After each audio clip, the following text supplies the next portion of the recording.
जय श्री राम।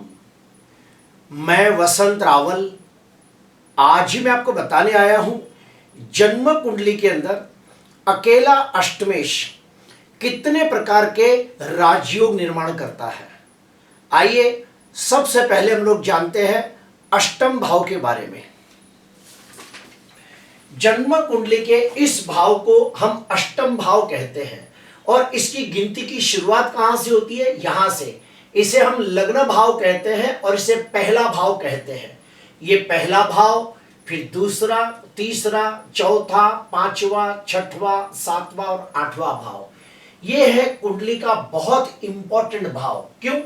क्योंकि अष्टम भाव से देखा जाता है कि व्यक्ति का आयुष्य कितना है, उसकी मृत्यु कब होगी, उसे कोई असाध्य रोग होगा या नहीं होगा, आकस्मिक घटना, दुर्घटना, यह भी अष्टम भाव से देखा जाता है। उसके बाद व्यक्ति को गुड़ शास्त्र में रुचि होगी या नहीं, वो ज्योतिष शास्त्र, वास्तु शास्त्र, रत्न शास्त्र जैसे गुड़ शास्त्र सीख पाएगा या नहीं, वो अष्टम भाव से देखा जाता है। इसके अलावा अष्टम भाव से ससुराल देखा जाता है, खानदानी जमीन जायदाद प्रॉपर्टी देखी जाती है, विदेश यात्रा, गुप्त शत्रु, गुप्त रोग, षड्यंत्र, ये सभी देखा जाता है। इसके अलावा एक बात मैं बताना चाहूंगा कि अष्टम भाव की गिनती मोक्ष त्रिकोण में की जाती है। जन्म कुंडली के अंदर 3 भाव ऐसे हैं कि जिसकी गिनती मोक्ष त्रिकोण में होती है और वो है चौथा भाव, 8वां भाव और 12वां भाव। फिर से कहूंगा, चौथा, 8वां, 12वां भाव, ये तीन भाव की गिनती मोक्ष त्रिकोण में होती है। और ये 3 कुंडली के महत्व के भाव है। इसको देखकर हमें पता चलता है कि व्यक्ति को मृत्यु के बाद मोक्ष प्राप्त होगा या नहीं, उसे सद्गति प्राप्त होगी या नहीं। अभी हम और स्टेप अंदर जाते हैं। अभी हम लोग जानेंगे कि अष्टमाधिपति कौन कौन सी परिस्थितियों में ज्यादा शुभ माना गया है। तो सुनिए, अगर कुंडली के अंदर लग्नाधिपति और अष्टमाधिपति एक ही हो तो अष्टमेश की शुभता में वृद्धि हो जाती है। जैसे कि मेष लग्न की कुंडली है तो मेष लग्न की कुंडली के अंदर लग्नाधिपति और अष्टमाधिपति मंगल होता है तो ये अष्टमेश मंगल की शुभता में वृद्धि हो जाती है। वैसे ही अगर जन्म कुंडली के अंदर पंचमेश और अष्टमेश एक ही हो तो भी अष्टमेश की शुभता में वृद्धि हो जाती है। जैसे कि सिंह लग्न की कुंडली हो तो पंचमेश और अष्टमेश गुरु बनता है तो ऐसी स्थिति में गुरु की शुभता में वृद्धि आ जाती है।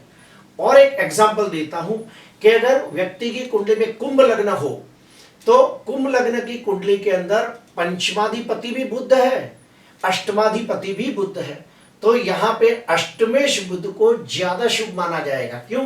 क्योंकि वहां पे पंचमेश बनकर बुध कुंडली का कारक ग्रह, योग कारक ग्रह, राजयोग कारक भी बनता है। और एक स्टेप अंदर जाएंगे। अगर जन्म कुंडली के अंदर मान लो कि अष्टमेश और भाग्येश ये दोनों भी एक ही हो तो भी अष्टमेश की शुभता में वृद्धि हो जाती है। अगर मिथुन लग्न की कुंडली हो तो मिथुन लग्न की कुंडली के अंदर आप देखिए अष्टमेश और भाग्येश दोनों शनि है तो ऐसी स्थिति में अष्टमेश जो शनि है वो भाग्येश भी बनता है, कुंडली का कारक ग्रह, योग कारक ग्रह, राजयोग कारक ग्रह बनता है तो ऐसी स्थिति में ये अष्टमेश शनि शुभ फल देने के लिए बाध्य हो जाता है। अभी हम लोग और एक स्टेप अंदर जाएंगे कि हम लोग जानेंगे कि अष्टमाधिपति कौन कौन से पंच महापुरुष राजयोग बनाता है, वो भी हम जानेंगे। अगर जन्म कुंडली के अंदर अष्टमाधिपति मंगल, ध्यान से सुनना, अष्टमाधिपति बनकर मंगल स्वगृही या उच्चका होकर केंद्र में बैठा हो तो रुचक योग नाम का पंच महापुरुष राजयोग निर्माण करता है। उसी प्रकार अगर अष्टमाधिपति ग्रह बुध बनकर स्वगृही या उच्चका होकर केंद्र में बैठा हो तो भद्र योग नाम का पंच महापुरुष राजयोग करता है। ठीक उसी प्रकार आपकी कुंडली में अष्टमाधिपति गुरु भी हो सकता है। अष्टमेश गुरु स्वगृही या उच्चका होकर केंद्र में बैठा हो तो हंस योग नाम का पंच महापुरुष राजयोग बनता है। आपकी कुंडली के अंदर अष्टमाधिपति शुक्र स्वगृही या उच्चका होकर केंद्र में बैठा हो तो मालव योग नाम का राजयोग बनाता है। ठीक उसी प्रकार किसकी कुंडली के अंदर अष्टमाधिपति बनकर शनि स्वगृही या उच्चिका होकर केंद्र में बैठा हो तो शश योग नाम का पंच महापुरुष राजयोग बनाता है। तो इस प्रकार से हमने जाना कि अष्टमाधिपति मंगल स्वगृही या उच्चिका और केंद्र में हो तो रुचक योग बनाता है, बुध भद्र योग बनाता है, गुरु हंस योग बनाता है, शुक्र मानव योग बनाता है और शनि शश योग नाम का पंच महापुरुष राजयोग बनाता है। अभी हम और एक स्टेप अंदर जाते हैं। जन्म कुंडली का एक नियम यह भी कहता है कि खड्डे का मालिक खड्डे में अर्थात त्रिक भाव का स्वामी त्रिक भाव में बैठा हो तो विपरीत राजयोग निर्माण होता है, अर्थात कि छठवें भाव का स्वामी छठवें आठवें 12वें भाव में बैठा हो तो हर्ष विपरीत राजयोग होता है।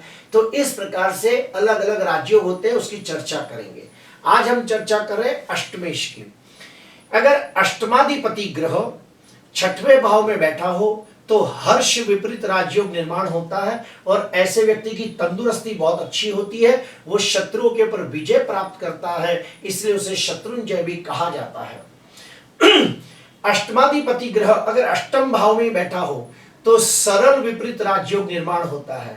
ऐसे व्यक्तियों को गुढ़ ज्ञान में बहुत ही रुचि होती है, जैसे कि ज्योतिष शास्त्र, वास्तु शास्त्र, रत्न शास्त्र जैसे गुढ़ शास्त्र सीखना उसे अच्छा लगता है और ऐसे व्यक्ति दीर्घ आयुष्य प्राप्त करते हैं।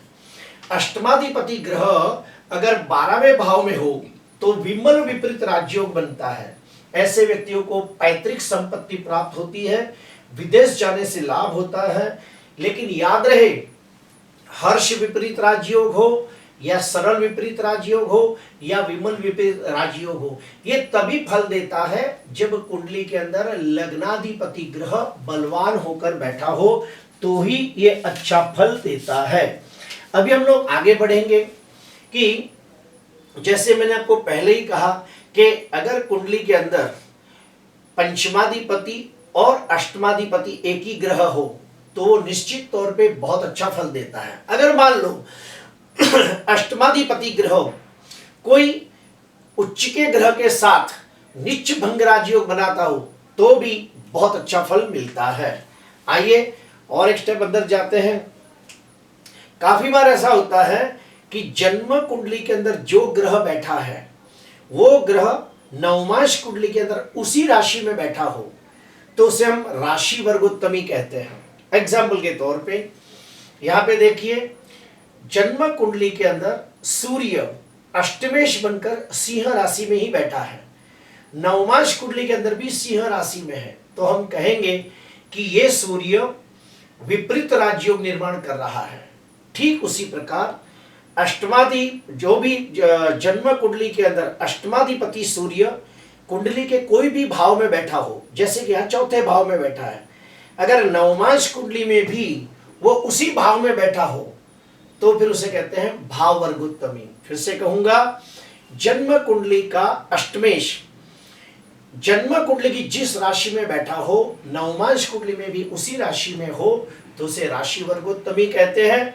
जन्म कुंडली के अंदर अष्टमाधिपति जो भी भाव में बैठा हो नवमांश में भी उसी भाव में बैठा हो तो उसे भाव वर्गोत्तमी कहते हैं। ये भी एक प्रकार का जबरदस्त राजयोग बनता है। इसके अलावा मैं आपको यह भी कहना चाहूंगा कि अगर अष्टम भाव दो शुभ ग्रहों के बीच में आ जाए तो उसे शुभ कर्तर योग कहते हैं, तो भी अष्टम भाव के शुभ फलों में वृद्धि हो जाती है। और अष्टम भाव की खासियत है कि अगर अष्टमाधिपति बलवान हो गया तो वो व्यक्ति दीर्घ आयु प्राप्त करता है, यानी कि 84 वर्ष 86 वर्ष ऐसे दीर्घ आयुष्य प्राप्त करता है। अष्टमाधिपति ग्रह अगर बलवान हो, अष्टम भाव के ऊपर शुभ ग्रहों की दृष्टि हो तो ऐसे व्यक्ति गुढ़ शास्त्र के अंदर निपुणता प्राप्त कर सकते हैं और उन्हें खानदानी जमीन जायदाद प्रॉपर्टी मिलती है और उन्हें समाज के अंदर मान सम्मान भी प्राप्त होता है। प्रिय दर्शकों, आज मैंने आपको बताने की कोशिश की कि जन्म कुंडली के अंदर अष्टम भाव को अशुभ मानते हैं, अष्टमाधिपति को भी कई लोग अशुभ मानते हैं, लेकिन आज मैंने आपको बताया कि जन्म कुंडली का अष्टमाधिपति भी कितने प्रकार के राजयोग निर्माण कर सकता है। अगर आपको ये वीडियो अच्छा लगा हो तो जरूर लाइक करना, सब्सक्राइब करना। नमस्कार।